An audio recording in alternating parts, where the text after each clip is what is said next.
Well, thank you everyone for joining again. We are going to start this session, and I will start with my land acknowledgement. So with gratitude, I would like to acknowledge that I am sharing with you today from the traditional, ancestral, and unceded territory of Coquitlam Nation, about 30 kilometers east of what is now called Vancouver. As a cooperator, I am taking this moment to demonstrate my allegiance to Indigenous people, and I'm taking part of acts of reconciliations. That is important for us. Well, welcome to the forum, Compensation in Workers' Cooperatives. We will enjoy a pre-recorded presentation from Tara Williams, and we are going to follow with an engaged conversation with Angela Walton and Colin McDougall. During the forum, please submit your questions via the chat, and we are going to take them on account. Anything that we don't have time to answer today, we will happy to address at a later time.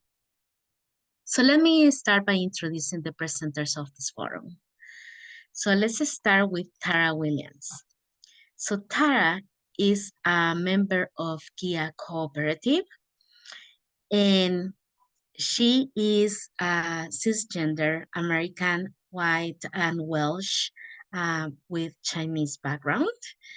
Um, Her family has lived for generations in unceded territory of the Coast Salish people, including the lands of Squamish and Tsleil-Waututh nations.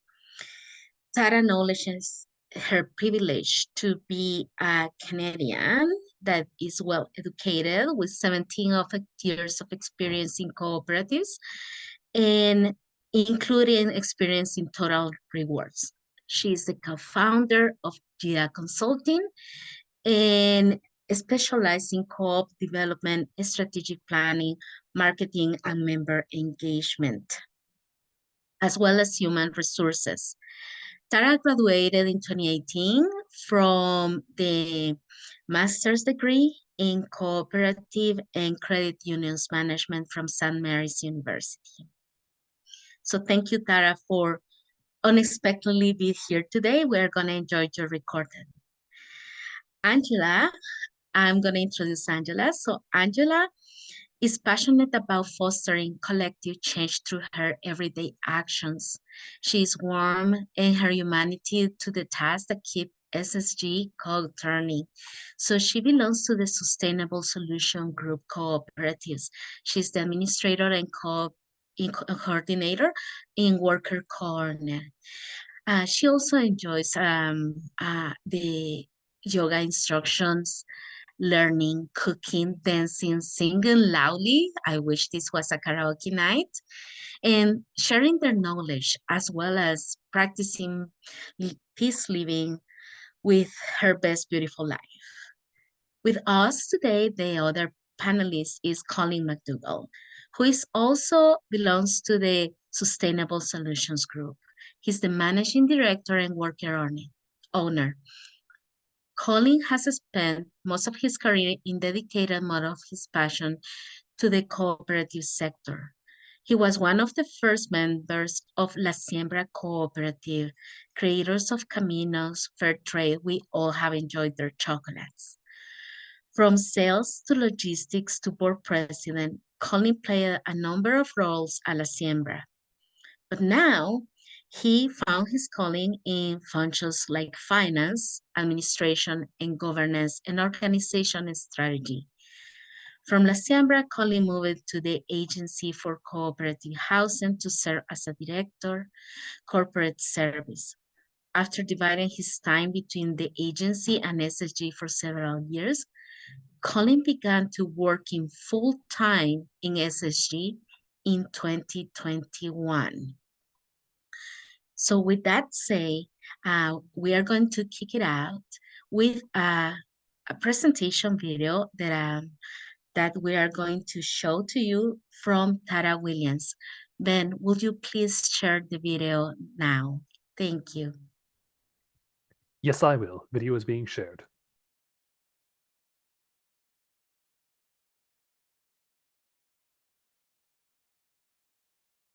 Hi, my name is Tara Williams, and my pronouns are she, her.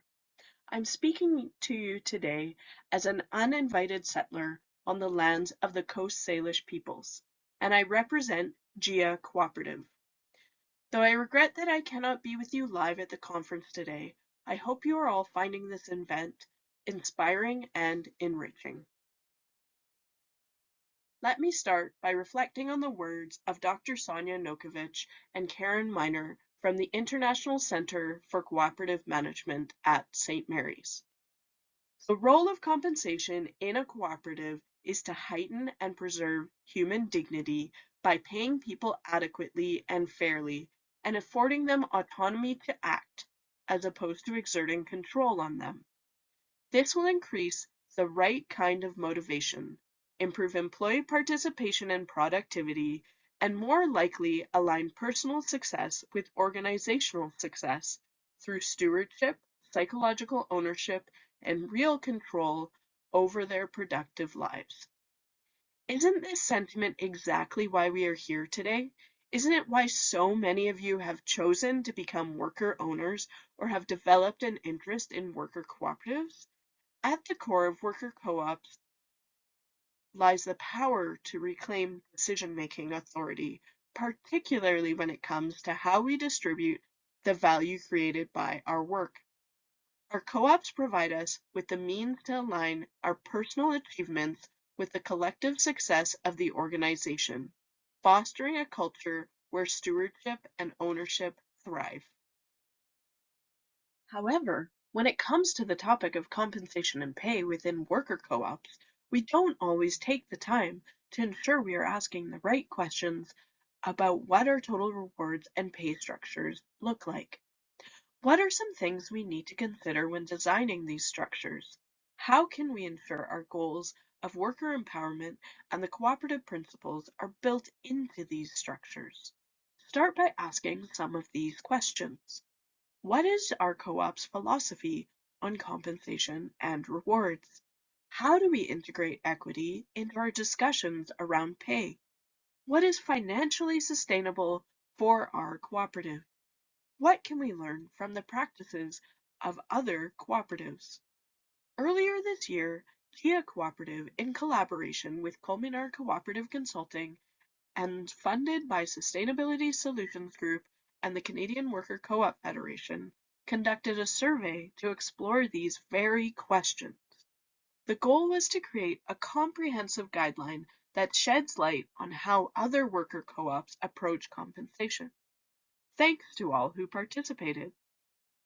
The survey captured responses from a diverse array of worker co-ops, representing various sizes and stages in their life cycles, and spanned a broad spectrum of industries. Here are some of the key findings from the survey. Compensation philosophies are common and enhance equity.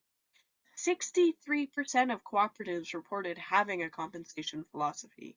This is a set of guiding principles that outline your beliefs about how labor should be rewarded. Such philosophies shape decisions about pay and benefits.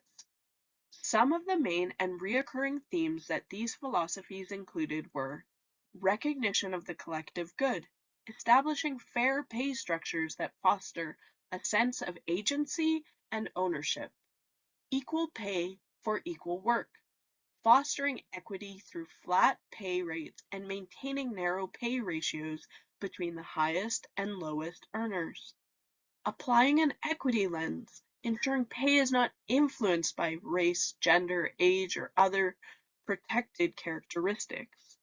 Transparency and communication provide clear and open communication and discussion about compensation policies and practices. Role descriptions create clarity.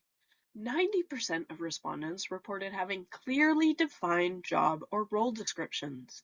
These descriptions set expectations, support equitable pay structures, and act as a roadmap for collaboration. They also help members benchmark their work against market standards outside their cooperatives. Work is leveled in many cooperatives. 60% of co-ops reported having between 2 and 4 distinct roles, and 75% of those pay these roles at varying levels. Fewer levels can mean collaboration and a flatter structure, which challenges traditional hierarchies and promotes agility and flexibility.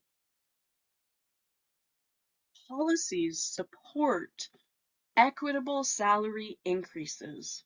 Many of the co-ops surveyed have formalized policies to guide salary increases. These range from cost of living adjustments to performance-based raises. Some are profitability linked and some are market-driven pay increases. Each approach reinforces a co-op's commitment to fair compensation while supporting its unique operational needs. Living wage as a standard. 67% of co-ops reported paying a living wage, with some considering moving towards a thriving wage, a step beyond just meeting basic needs. Living wage reflects what a family of 4 requires to cover their basic living expenses. It is the gateway between surviving and thriving. It is a modest budget that allows workers to overcome severe financial stress, move beyond working poverty, and participate in social, civic, and cultural aspects of life. Retirement and future planning. Only 50% of cooperatives currently offer retirement plans, though many express interest in doing more. Some of the programs that co-ops are taking advantage of include the Common Good Capital self-directed RSPs, pension plans, and 401ks. Some co-ops are offering financial planning supports where they cannot yet afford full retirement benefits. The survey findings underscore that a well-designed compensation strategy is vital to fostering fairness, equity, and collective well-being within co-ops. By aligning pay practices with cooperative values, we create an environment where human dignity is heightened and preserved by paying people adequately and fairly and affording them autonomy to make decisions and act to create this. Fair compensation can be set through worker participation and needs to coexist with sustainable cooperative growth. It is crucial to build total reward structures as you grow and to consider the questions we posed at the beginning, like what is our co-op's philosophy on compensation and rewards? How do we integrate equity into our discussions around pay? What is financially sustainable for our co-op? What can we learn from the practices of other co-ops? It is important to also consider elements like what is fair compensation? How do we allocate labor patronage, profit sharing, or dividends equitably? How do we ensure that we provide the right level of transparency to all of our members and workers? How do we ensure that we have sustainable growth to support these practices? Let's remember that worker co-ops are more than just places of employment. They are spaces where each member's contributions are recognized and valued, fostering an environment where both personal and cooperative success are intertwined. By continuing to explore and share best practices in compensation, we strengthen the fabric of our cooperative communities and inspire positive change in the broader economy. As mentioned in the beginning, Sustainability Solutions Group were integral in commissioning this survey to support the work that they are doing. I'm now going to pass it over to Angel and Colin to tell the story of how the total reward structures at Sustainability Solutions Group have evolved as they grew from a 6-person cooperative with a completely flat structure to a 44-person co-op spanning 3 countries and the critical envisioning of our equitable future.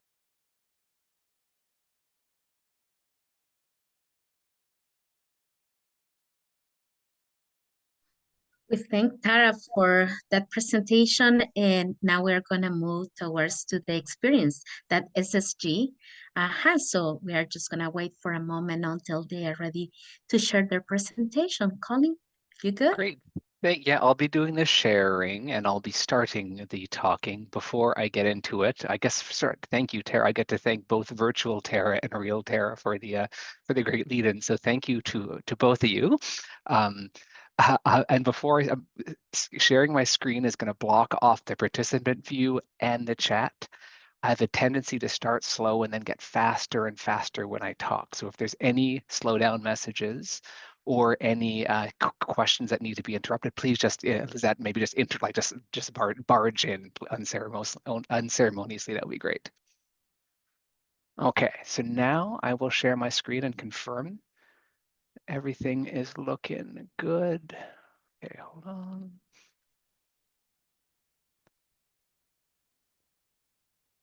Okay.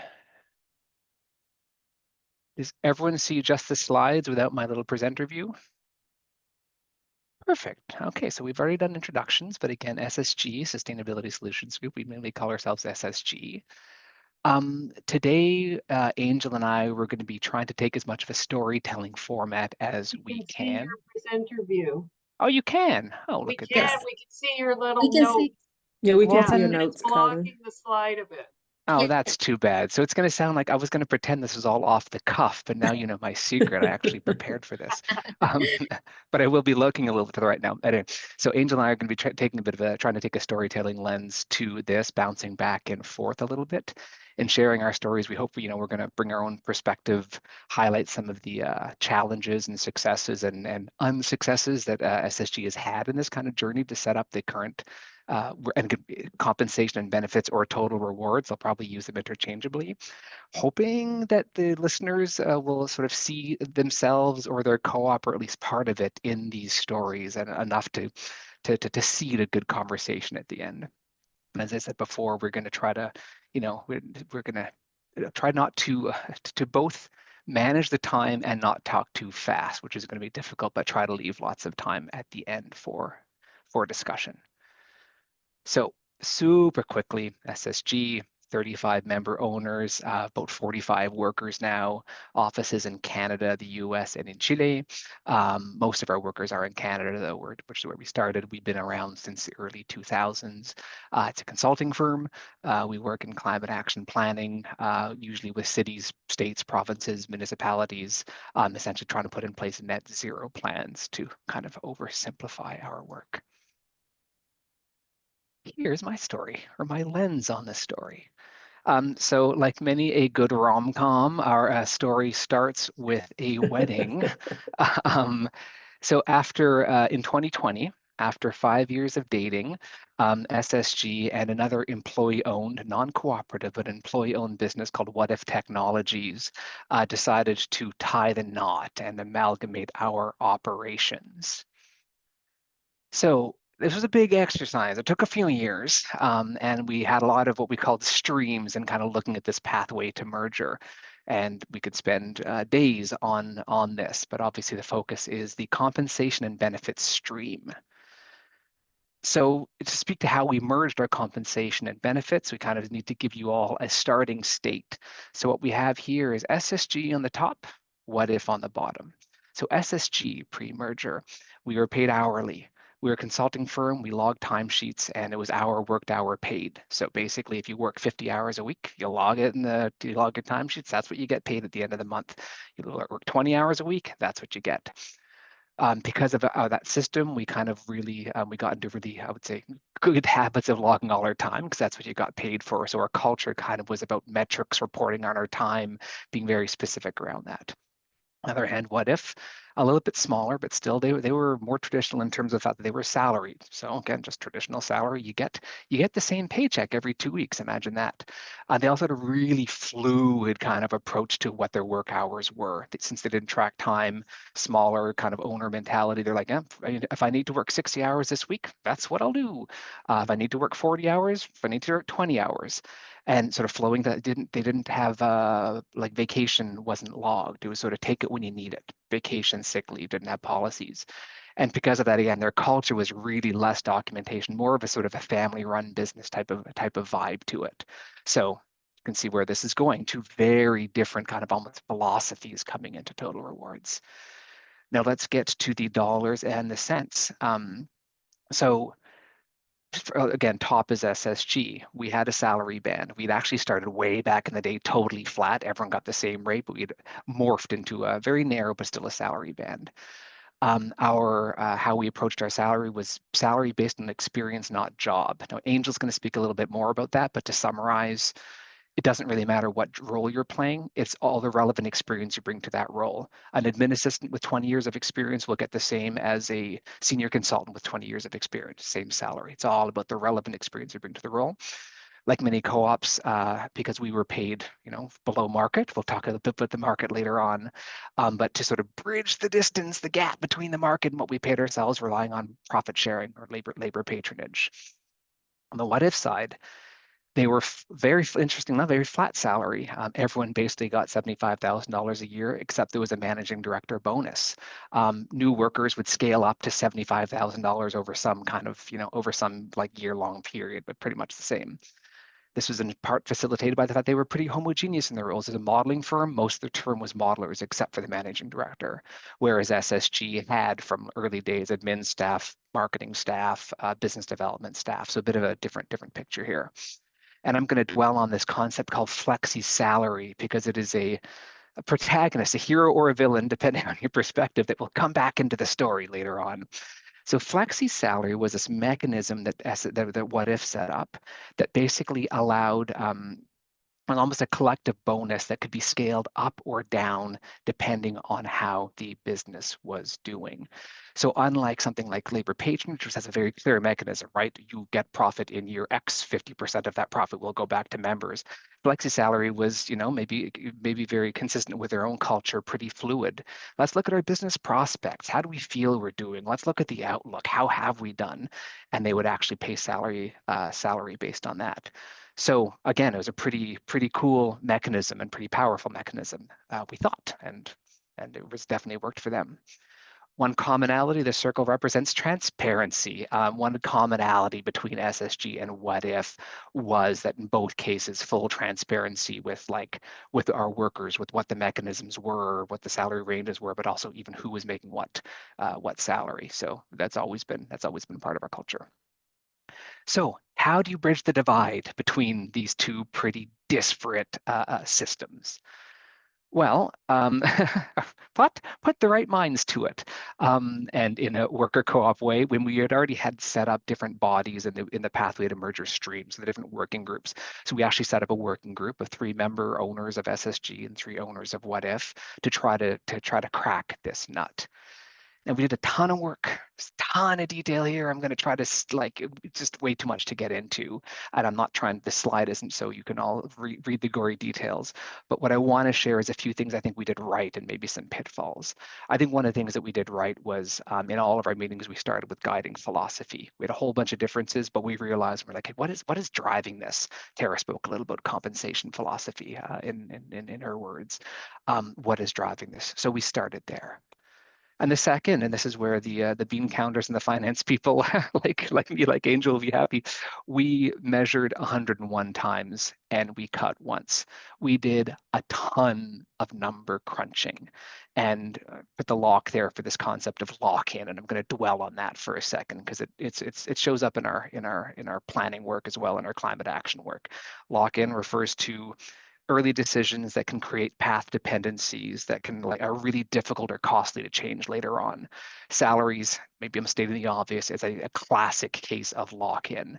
One, salaries, if your co-ops are like our own, salaries represent like 90% of our operating costs. So like a 1% change to salary, that has a big effect on the co-op. And then to the lock-in, maybe the metaphor is a bit crude, but like salary is a bit like a lobster trap. Like once you set something up, it is so hard to go back. And you kid yourself thinking that you'll be able to go back, to be, or at least we certainly have. Unlike some budget expenses, hey, we'll spend $100,000 on marketing this year and we need to claw back next year, we will. Okay, salaries aren't quite the same. So that was another lesson, understanding the lock-in. And finally, when it came to sort of the number crunching, one of the things I think we did well was not only did we look at the spreadsheets, we tried to look at the individuals, and we sort of went person by person. How will the new salary affect them vis-a-vis what they were making before? We had this sort of philosophy of no one will get a salary decrease, but even vis-a-vis their peers. Hey, so-and-so has 5 years experience. That person has 5 years of experience. Did this new structure actually, will it make them feel that they're equitable between them? One of the things that lessons learned that we maybe, I don't know if we could have done better, it's really hard to simulate how salary will affect a person. Once we put stuff in place, we had people who were super on board, even people who were on this our little task force who were like, this is great. And then once they started getting their paycheck, once they started, it started really affecting their lives. Like no discredit to them. They're like, I thought this was going to work for me, and I actually don't feel good about it. So that was kind of interesting. You can only simulate salary with spreadsheets to a certain amount of time, and there's like the human elements really going to always come in. So going to cut to the chase, and the chase isn't that important, really. That's not really the point of this story, but I'll give you a summary of where it all landed. We did try to take, in some cases, better practices from one organization or the other. In some cases, we tried to sort of blend them. And in some cases, there were just one of the groups is like, this is a hill I'm going to die on. It's got to be this way. And I'm like, okay, if you're going to die on that hill, we will accept your approach to it. So what we wound up going with was we kept with the salaried approach. When it comes to time tracking, we said, okay, non-members who have very little newer workers, they have very little agency over what they're going to be able to do with the time they spend on their work. You're going to track your hours and you're going to be reconciled for those hours. So if you work a 50-hour week, you can bank overtime, for example. Plus, employment standards are kind of important, and to fall offside on those. But for members, we decided we're going to keep it fluid. You don't have to track all your time. If you want to, you can. You can always take time in lieu, but we're not going to enforce this rigid time reporting. So again, for the bean counters like me, what that led to was we had to sort of put some water in our wine and realize, whereas on the old SSG side, where I came from, we could like drop of a hat call up some metrics. What percentage of our time do we spend on marketing? What percentage of our time do we spend on business development? We actually kind of lost that. So a bit of a loss in my mind. And others would say that's worth the trade-off of not having to log every single minute of my time. Thank you very much. Okay, what else on the dollars and cents? This is an interesting thing. Remember before I mentioned this principle, no one's salary would go down. When we started to run things through, we wound up realizing, well, I guess everyone's, in order to sort of try to achieve equity, everyone's salary has to go up. You kind of had to like play to the base, the baseline, the base. And so all the salaries are bumped up. We latched on, this is probably a hill that SSG would have died on, to this idea of salary based on experience, not job. And then we did this thing. We said, okay, well, why don't we see if we can take the best of both worlds? We like this flexi salary mechanism and labor patronage. It's like literally in the act that governs us, the Canada Cooperatives Act. So we kind of needed to keep it, but we tried to sort of do a bit of both. And in all of this whole thing, like the merger, the package was member approved. So there's a working group working on it. It was actually the members who approved all of the structure and all the different. And most of them, in fairness, probably didn't get into a lot of the details or understand the details, but they trusted the process. I think it's fair to say, which is why this got approved. Oh yeah, transparency again, full transparency. That was again non-negotiable for everyone. Everyone wants to know not just how they're being paid, how they're slotted in, but I want to make sure that you're slotting yourself and me in the range the way my colleagues been slotted in the range. The only way to do that is to like, okay, salary file, it's an open file. Everyone has access to it. So this is the 3 hours later, 3 years later. So we lived with the structure for a while. And then some cracks started to emerge. And it was all, as often cracks emerge when a co-op goes through financial difficulty. So we had some financial troubles. And the financial troubles weren't necessarily caused by the fact that we had upped our salaries for everyone, but they were certainly not helped. Oh, but this is great, right? So, or we have some bumpy roads, some rough waters. Well, don't we have this thing called flexi, and it's something that we can scale back when we're not doing as well? Perfect. Let's enact that. And dun dun dun, lo and behold, when you remember I said before the lobster trap, some people had been, especially the whatevers, had been paid flexi pretty reliably for years. So what happens when we're like, okay, that mechanism we told you about, when we told you you're not going to guarantee this flexi, we're actually going to scale it back. It was it was major. And some of us were very, caught off guard by that. We're from Flexi were new, and some of them, I think the smarter people were like, it's obvious if you put some money in someone's paycheck for, for several years, or even in some cases like 12 months, they don't think about it as flexi salary. They think of it as their take-home pay. Sorry, and it's a big deal when you get rid of it. You can call it what you want. I call it a pay decrease. Well, technically, no, I call it a pay decrease. I call it a pay cut. So this is where we said we are at the best decision we made, let me say, is we said we've taken this as far as we can internally. There's gonna be some lessons learned there. Well, we are going to go we're gonna call a friend, call an expert friend. And this is where we brought Gia in with some technical assistance support from the CWCF. So I'm not going to go into detail of Gia's work. That would be a whole other workshop. I know Tara spoke to some of the philosophy, the lens that they applied to their work. I'll just say that the three things we did in part of our work was like three pillars, I'm calling them: extensive member engagement, and like internal, actually not just member worker engagement; co-op sector lens, compare ourselves to the co-op sector, which is the survey Tara spoke about, and then a broader market lens, which we'll speak to about as well, like looking within the sector. And those were the three pillars that kind of drove where we were. And this is my last slide, and I'm going to skip through it because it's intentionally dense. This is if we need to go back to it for questions later on, but there were a whole host of recommendations around pay, well-being, retirement. But what was really cool is the recommendations ran the gamut of things that we thought we were really doing well, but like we could probably do a lot better. And one of those was the pay calculator and this pay equity and how people are slotted within the pay structure.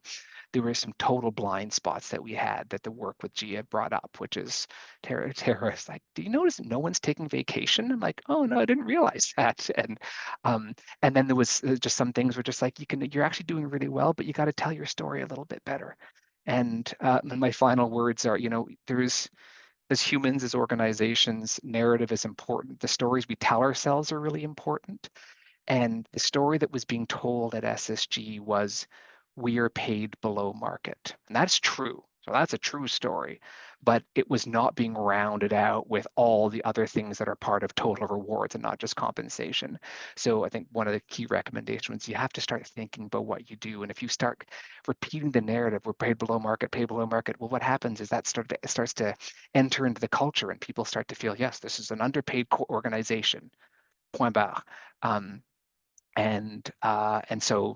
of the recommendations, tell your story better, talk about total rewards, don't just talk about pay, don't just talk about compensation.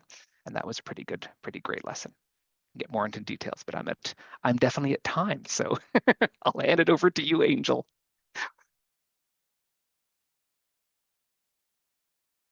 Thanks, Colin. You can go to the next slide.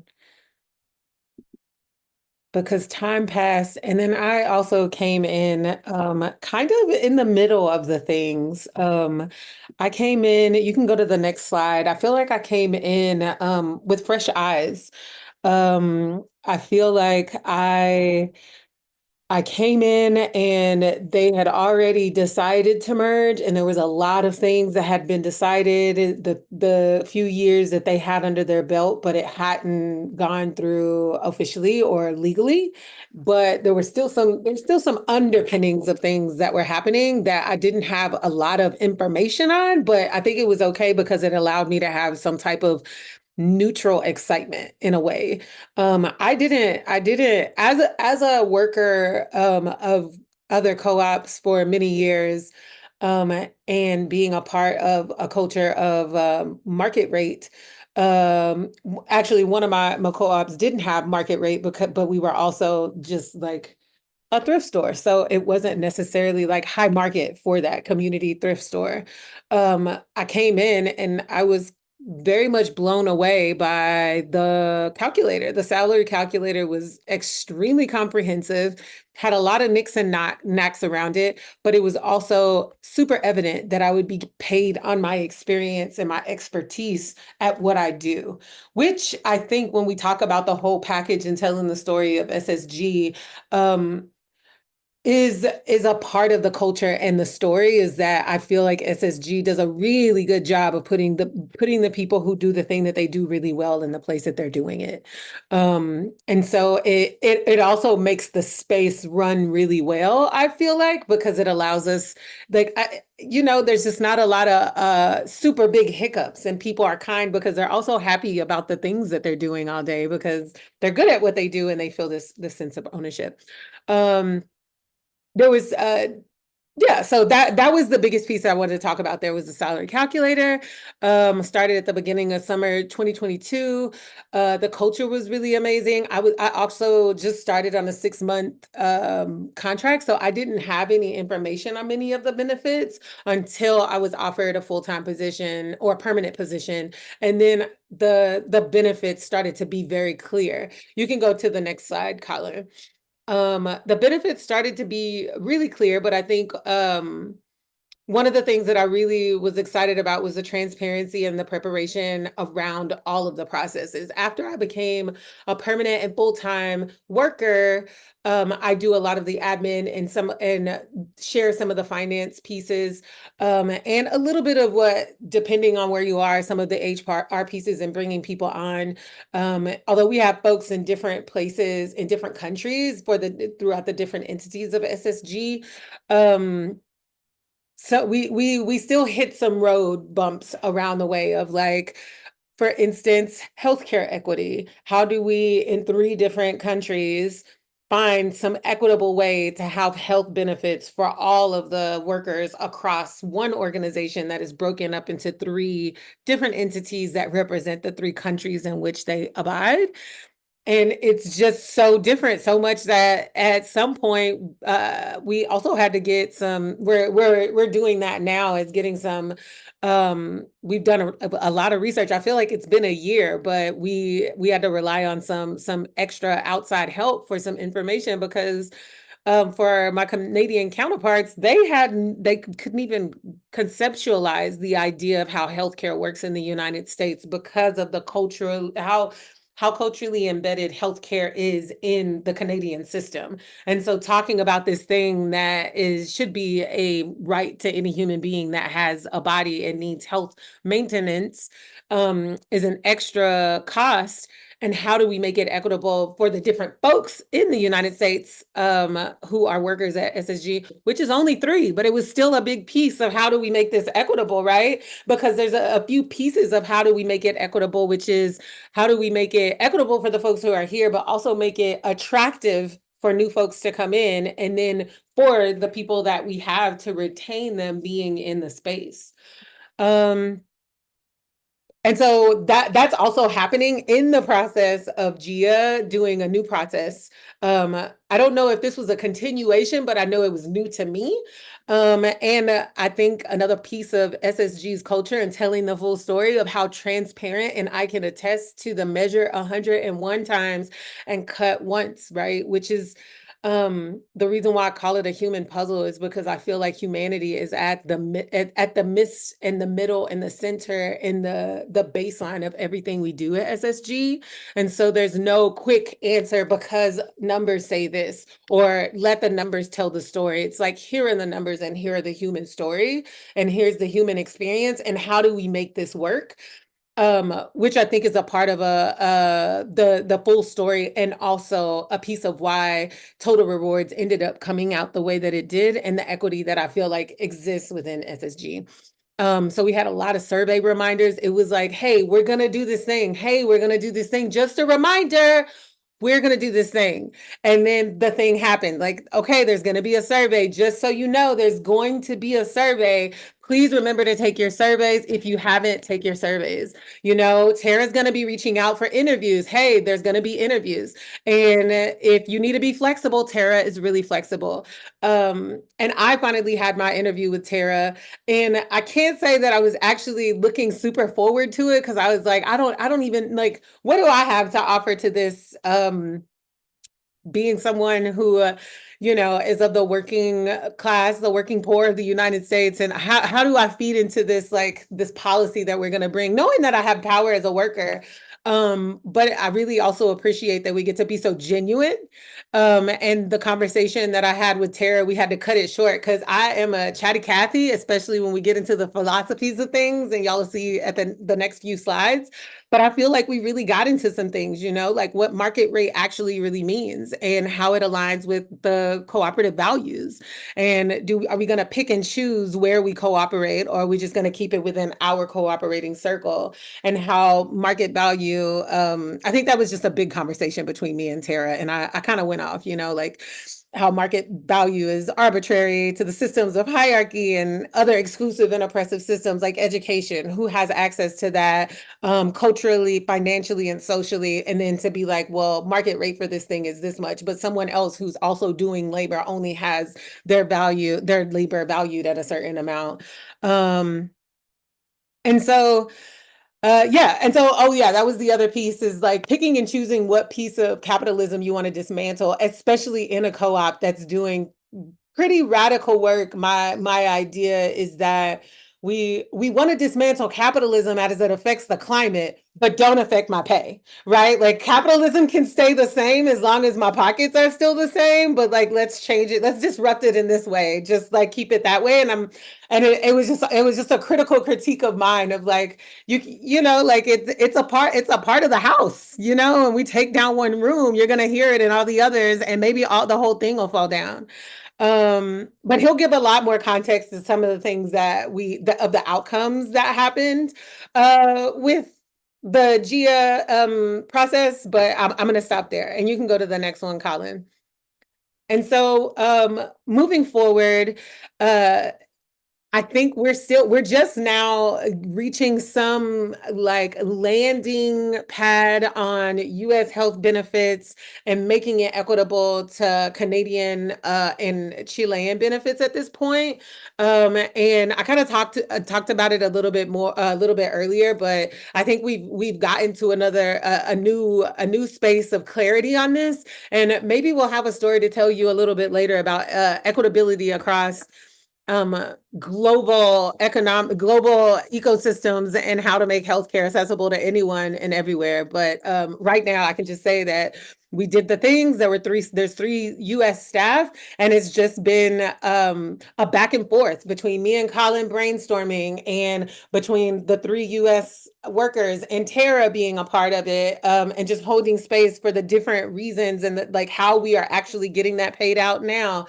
And back to Colin and me brainstorming, and then the 3 workers, and what about this idea, what about that idea, but I need. And so we finally found a place that was that seems like it not just as like a baseline for everyone, but that everyone feels happy about. Like it's an excited yes about how we're moving forward on all 3 spaces of like, how do we have equity across so that everyone has access? How do we retain folks? And then how do we attract more US workers? It's actually really quick, so I'm super happy so that we can have a little bit more time. You can go to the next slide, Colin. And so one of the pieces that I got into just a tiny bit with Tara, and as we were, and it's kind of where we had to cut off, because it was like, how do we focus on the now and what we can affect now? And then talking about it with some of the folks in the co-op, and talking about it as we've been building this presentation. I think that the other piece of looking ahead is having a critical critique and questions and analysis of the global societal and cultural equity that we have the ability to affect as Westerners and as people who have a lot of resources.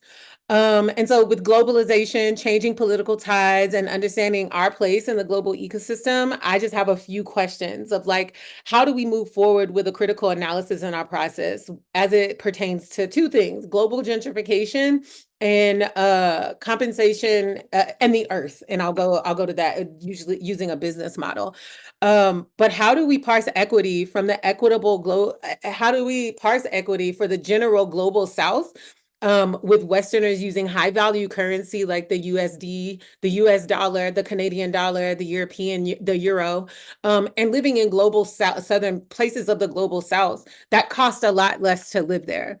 Because right now, one of the things that we're doing is we pay people based on which entity that they are legally able to work in, right? That they're a citizen of.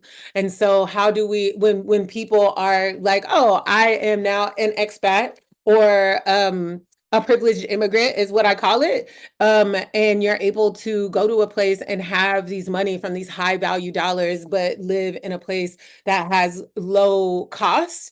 And how gentrification has usually been really tied into race and class. I feel like, especially as we're getting more globalized, people can work more remotely and using the internet. How do we take responsibility and accountability for that, right? Like, do we say, yes, you have the right to work in Canada or Germany, but you are living in Costa Rica, and so maybe the median, the however we base our salaries in the countries in which we are participating is maybe an idea, not the idea or the solution of how we create equity across the globe, right? Maybe. And then another piece is talking about compensation as it like one of the things that Colin highlighted a few times is that we bumped salary up, which means that at the end of the day, our bottom line has to go up. We have to produce more. We have to get more to have more. And so how do we continue to have equitable compensation as it relates to a linear business model when we live on a regenerative earth? When we live on a regenerative earth that has regenerative systems, regenerative ecosystems, regenerative animals, regenerative organisms, a linear business model is always extractive to not just the people, but to the land and to the animals and to the air and to the climate and to everything else that is not based in monetary capital. And so those are the two critiques that I leave out of having such a comprehensive process on how do we have equitable compensation or equitable total rewards across kind of a complicated organization with so many different pieces always moving and always changing, and beautifully always emerging. And that's what I have. Thanks everyone for listening to that piece.